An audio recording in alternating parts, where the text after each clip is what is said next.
अगर सर अगर मैं बात करूं कोलोरेक्टल कैंसर के बारे में, तो ये कोलोरेक्टल कैंसर एक्चुअली होता क्या है, क्या करेंगे? कोलोरेक्टल कैंसर एक्चुअली ये कैंसर बोलो तो सबसे बेसिकली क्या है कि लाइफस्टाइल मॉडिफिकेशन है। एनी कैंसर, किसी भी कैंसर को लीजिए आप, ओवर ग्रोथ बोलो तो कोई भी चीज का अपने बॉडी में जो टॉक्सिन्स क्रिएट होता है उस टॉक्सिन्स को रिमूव नहीं हो रहा, और वो क्या कर रहा, ईच एंड एवरी सेल्स के ऊपर इफेक्ट डाल रहा, और वो सेल्स का जो डैमेज कर रहा वो धीरे धीरे धीरे धीरे ऑल ओवर द बॉडी में स्प्रेडिंग होके उसके जो कॉम्प्लिकेशंस क्रिएट कर रहा है, वही समझ के चलो आप कैंसर। बेसिक जो चीजें हैं वो कैंसर कंडीशंस है।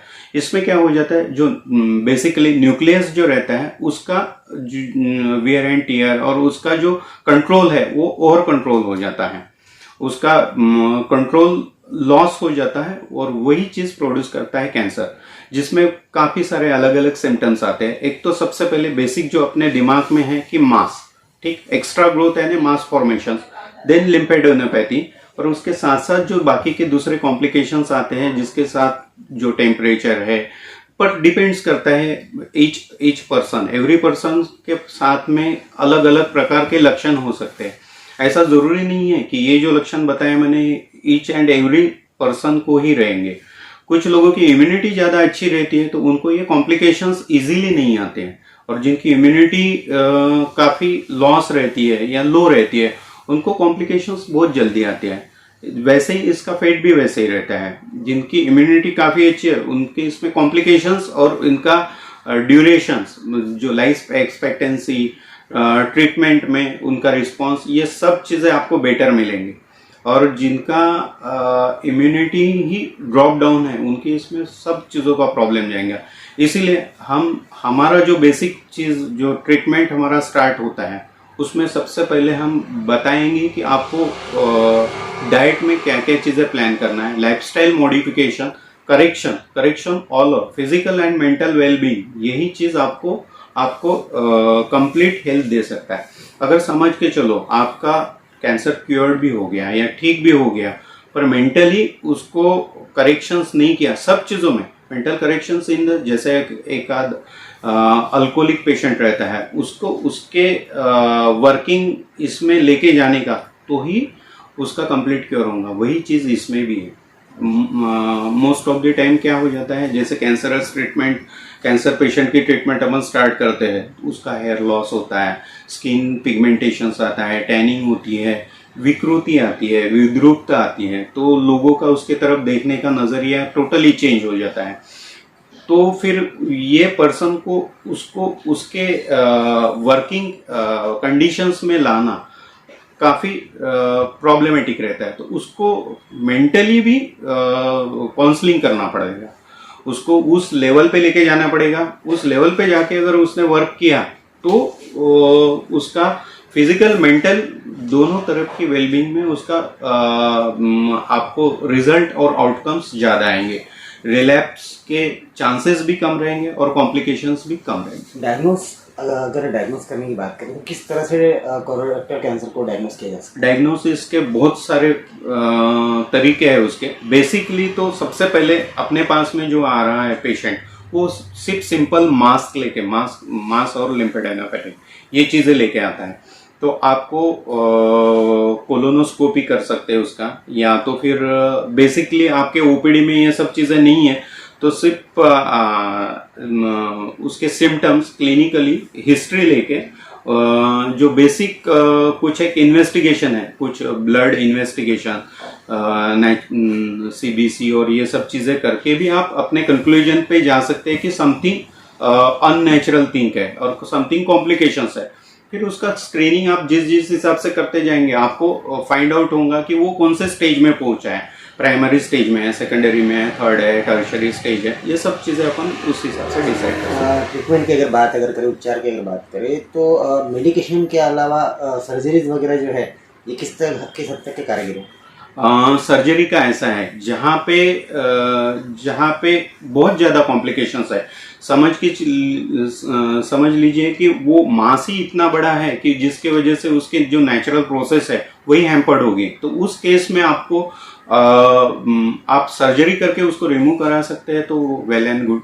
उसके साथ साथ बाकी सब ट्रीटमेंट और बाकी सब ऑप्शंस आपके रेगुलरली शुरू रहने चाहिए, क्योंकि जैसे हमारा बेसिक आइडिया ये रहता है कि हम नेचुरोपैथी, होम्योपैथी और अल्टरनेटिव मोड ऑफ ट्रीटमेंट जितने भी हैं ये सब चीज़ों को उसमें मर्ज करके what ever the best of the best things है उसको हम अप्लाई करके उसके रिजल्ट और आउटकम्स लेते हैं।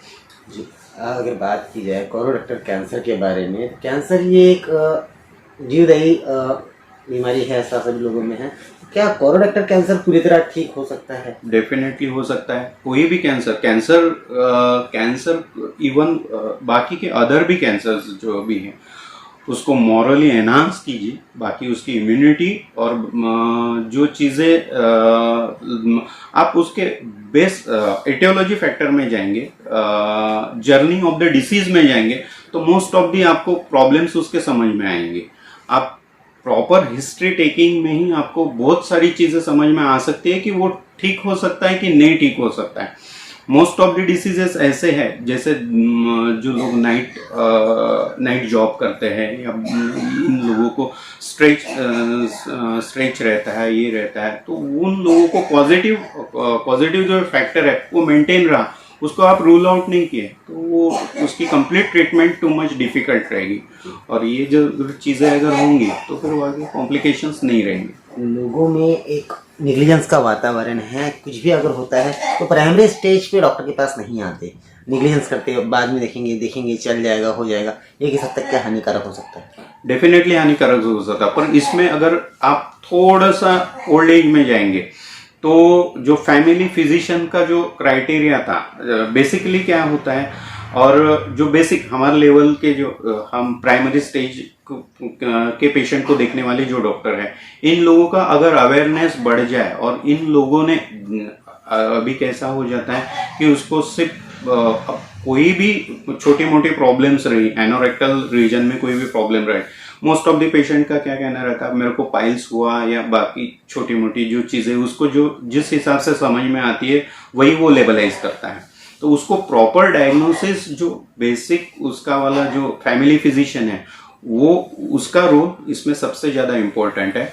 वो वहाँ से ये केस आपके हायर सेंटर्स में जाके उसको प्रॉपर डायग्नोज होने के बाद में फिर बाकी उसका ट्रीटमेंट अगर प्रॉपर वे से अगर होता है, और any cancer primary stage secondary stage में आप उसको पकड़ लेते हैं और उसके कॉम्प्लिकेशंस और इटियोलॉजिकल फैक्टर्स ये सब चीज़ों में अच्छे से आपका वर्क होता है तो उसको आप डेफिनेटली मेरे हिसाब से तो आप उसको अच्छा खासा ठीक करा सकते हैं। अब सर, अगर आपके बारे में अगर बात की जाए, अनेक वर्षों से आप नागपुर वासियों को अपनी सेवाएं प्रदान कर रहे हैं। आपके पास अलग अलग तरह के पेशेंट आते हैं, बहुत दुखी तकलीफ में आते हैं और बाद में ठीक होके जाते हैं, तो किस तरह की खुशी आपको महसूस होती है? डेफिनेटली अभी मैं कुछ देर पहले आपको एक पेशेंट से मेरे मिलवाया था। ये सब चीज़ें वही रहती है कि अपने को मैं बताने के लिए तो मैं तो आपको बहुत सारी चीज़ें बताऊंगा कि मैं ये ठीक किया, मैंने वो ठीक किया, पर जो पेशेंट खुद हो के आपको बताता है कि नहीं सही में अभी उसने जो अप्रोक्सीमेट जो मास भी बताया आपको 4 to 5 इंचेस का मास था उसमें। मैंने जब एग्जामिनेशन किया ना तो इतना ब्लीड हो रहा था वो कि मेरे को बीच में ही एग्जामिनेशन छोड़ना पड़ा। और आपने देखा कि with in hardly second visit में उसका मोस्ट ऑफ द कॉम्प्लिकेशंस उसके रूल आउट हुए। तो इसी चीज में उसका हैप्पीनेस ही अपने को इतना सारा दे के जाता है कि अपने को बाकी सब चीज़ों का। अगर हम राजगिरी पाइल्स क्लिनिक की अगर बात करें तो यहाँ पे कौन कौन सी फैसिलिटीज प्रमुख पद्धति में उपलब्ध है? फैसिलिटीज अपने इधर बेसिक फैसिलिटीज तो वही है कि आप प्रॉपरली डाइट प्लान फॉलो करें, उसके साथ साथ कुछ एक हम होम्योपैथिक मेडिसिन उसके साथ में ऐड करते हैं और कुछ एक्सरसाइजेस बाकी सब चीज़ें ये देते हैं। और है हमारा प्लान इन फ्यूचर है कि जैसे पहले हमारा न्यू लाइफ हॉस्पिटल में हमारा हॉस्पिटलाइजेशन में एडमिशन से लेकर सब चीज़ थी, वो सब चीज़ें हम यहाँ भी अवेलेबल कराएंगे इन फ्यूचर में। सर, आपको जो विश्व स्तरीय लेवल पे आपको जो लोग देख रहे हैं, किसी को आपसे संपर्क करना है या परामर्श लेना है तो किस तरह आपसे संपर्क किया जा सकता है? ऑनलाइन भी कर सकते हैं, जो मेरे डायरेक्ट मेल को ईमेल कर सकते हैं, या तो फिर राजगिरी पाइल सेंटर करके ये एक इस पे भी अवेलेबल है गूगल पे, उसमें कांटेक्ट नंबर्स है मेरा, टेलीफोनिकली कांटेक्ट किया तो भी चल जाएगा। मोस्ट ऑफ द टाइम तो ऐसा होता है कि एडवाइस, प्राइमरी लेवल में एडवाइस ही ज़्यादा इंपॉर्टेंट रहता है। ट्रीटमेंट तो वो आफ्टर दैट वो खुद डिसाइड कर सकता है कि अपने को ट्रीटमेंट स्टार्ट करना है नहीं करना है, उसके बाद में अपन अपना आउटपुट देख सकते हैं। Address in front of Sanjuba CBSE school, Dighori, Bahadura Phata, Umred road, Nagpur. आपने कोलोरेक्टल कैंसर इस विषय पर हमसे बातचीत की, हमें को जानकारी दी, इसके लिए आपका बहुत बहुत धन्यवाद। थैंक यू, धन्यवाद।